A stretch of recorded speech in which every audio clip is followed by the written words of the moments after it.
And they don't like that? And they don't like that, no. They want something for God to do, as it were. Where's God in that picture? If evolution explains everything, well then, where's God in that picture is sort of the approach that they take. Their next approach was, or their next sort of long-range goal was to see intelligent design theory supplant evolutionary theory or sort of naturalistic theories in science. And they also wished for that supremacy of design theory to not only influence the sciences, but also spill over into religious, cultural, moral, and political life. So they sort of see this as an all-embracing view, starting with the sciences and then spreading out into all areas of life. Okay. This is another statement from this document that I found somewhat ironic, as we'll see in a minute. They say in that document, without solid scholarship, research, and argument, the project will just be another attempt to indoctrinate instead of persuade. So they're basically saying up front in this document, we need to focus on research first. They've got sort of, you can go look at it, I'll post a link for it. Actually, the wedge document's one of your options, actually, for the online assignment, for you to look at if you'd like to. So it's already posted for you to see if you wish. They lay out 3 phases of their sort of attack plan, as it were. And phase 1 is writing and research. They wanted to have 100 peer-reviewed articles by their scholars in the literature within, say, 5 years, I think it was. And as we'll see in a moment, that has not come to pass. They haven't been able to do that. However, all the other goals that they've listed in that document, which they explicitly say need to follow on from that research, they have gone on to pursue. But they haven't yet done the one that they said up front was the thing that had to underpin it all. And they've been roundly criticized for that as a result. Okay, so the question then becomes, the million-dollar question, is ID a scientific enterprise? Its proponents promote it as a theory, which now, as budding scientists, scholars, you have an appreciation for what a theory is, as a well-tested explanatory framework that makes testable predictions and has not yet been falsified through experimentation. Okay? As we talked about before, that's sort of what a theory is in science. Here's the hypothesis. Certain features of life are best explained by the actions of an intelligent designer. The million-dollar question has been, what sort of predictions do you make as a result of that? Do you have any ideas of predictions? I'm sure the community would like to hear from you. Okay. Essentially, it's been 18 years since Johnson's book, Darwin on Trial. It's been about 13 years since Darwin's Black Box. And as of yet, we have not seen scientific predictions made on the basis of this hypothesis. So they're basically stuck in terms of a means to test this hypothesis. It's not a hypothesis that naturally lends itself to experimentation. In terms, I was just mentioning before, in terms of that research goal that they had in the wedge document to publish 100 papers within 5 years to get this idea into the literature.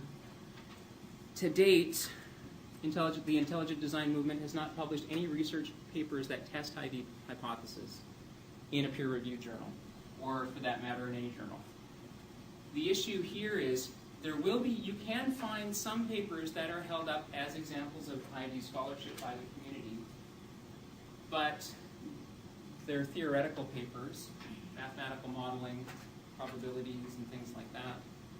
Or they're trade books like Darwin on Trial or Darwin's Black Box. And in terms of actually testing hypotheses, we have not yet seen any positive predictions made on the basis of the ID hypothesis, for better or for worse. It's often claimed that there's some sort of conspiracy in terms of the scientific community that's suppressing this view. And one way to sort of put the lie to that assertion is to say, well, you know, in this day and age, if you've got an internet connection and a computer, if you've got smoking evidence, there's not much that can stop you in terms of making that public. The ID community had its own journal for a time. It's called PCID, Progress in Complexity, Information, and Design. You can visit the webpage. I just did a few days ago and pulled this screenshot off it, and it still says that the current issue is the 2005 November issue. It hasn't, no announcement has been made that publication has ceased, but there it sits and there it languishes apparently for lack of contribution. Does that date ring a bell, seeing as you've just been, you just watched that video online? This is the last issue that came out before the Kitzmiller decision was handed down. Okay. ID has not been idle,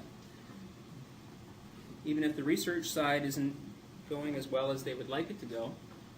They've focused their efforts elsewhere, and you can see many of these goals laid out in the Wedge document as goals that they intended from the start.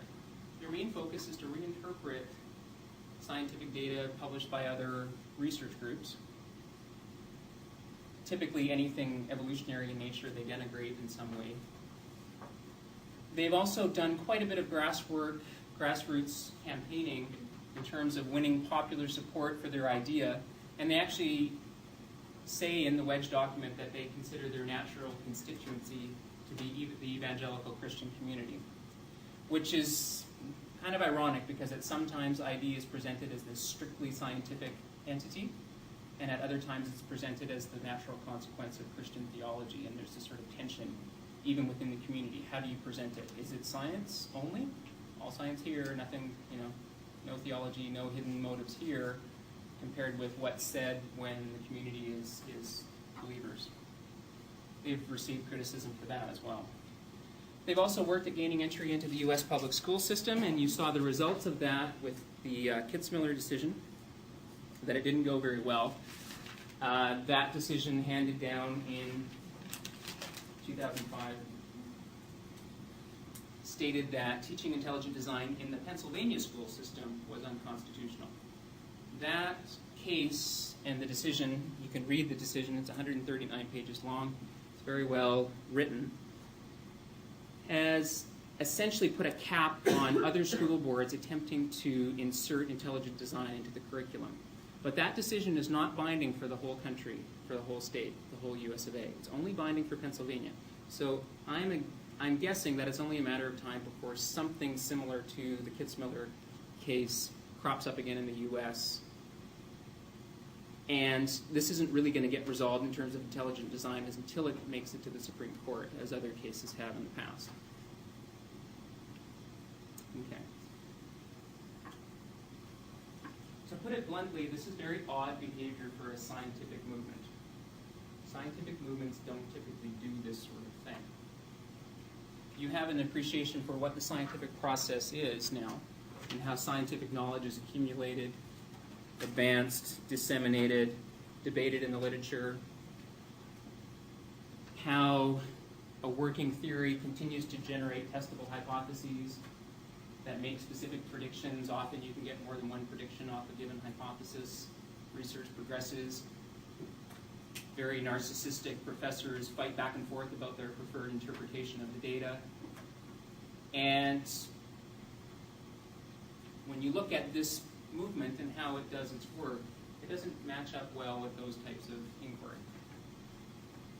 So I don't find the argument that intelligent design is a scientific movement to be convincing. Mainstream science is of the opinion that the intelligent design movement is another form of pseudoscience or folk science, like we've been talking about. And I think this was really driven home in a public way during that Kitzmiller trial. And that's why I assigned you to watch that video, because I think it's very worthwhile, not only as a rigorous evaluation of the claims of ID, but also as an opportunity for intelligent design proponents such as Behe, Scott Minnick, and others that you saw make the best case that they could for intelligent design. And certainly they did the best that they could at the time. Behe, during his testimony in the Kitzmiller trial, essentially admitted that in order to allow intelligent design as a scientific theory, the basic ground rules of science would have to be changed, and that supernatural